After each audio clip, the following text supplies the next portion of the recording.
We had a really late spring here in Ireland, and I've only just got around to checking the bees in some of the out apiaries, where I rent a small space and put some hives. I thought you might like to see how these ones are getting on. This field is a few miles from our place, and I left just 3 hives here last autumn, and I haven't been back since. I pay a few jars of honey as rent every year, and it's a pretty good place to keep them.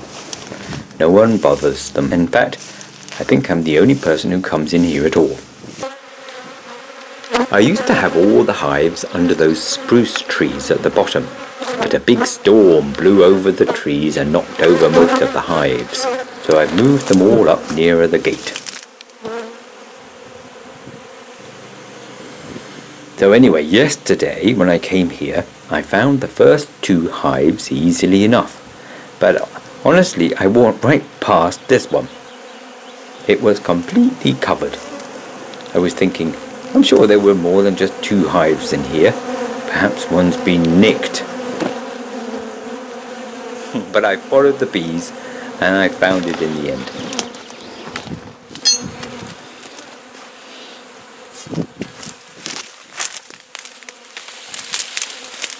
As you can see, this field is getting a little overgrown. In fact, it's well down the road to regenerating itself as woodland. The bindweed and the brambles are one of the first steps in this process.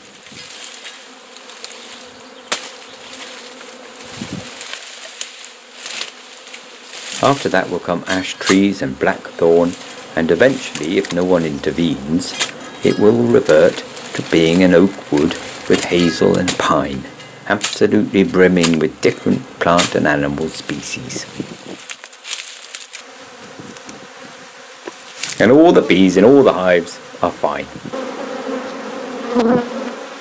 But they were desperate for some more space, so I gave them an empty box each.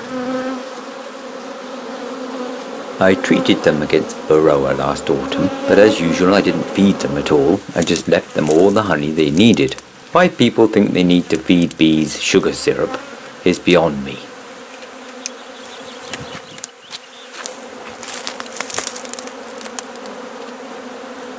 I've always advised people that bees need shelter from the elements far more than they need a south-facing aspect or direct sunlight on their hives. That's because the brood nest inside has to stay as warm as you or me, and drafts will quickly chill the hive. Looking at these bees just confirms that being stuck inside a bush for the winter hasn't done them any harm at all.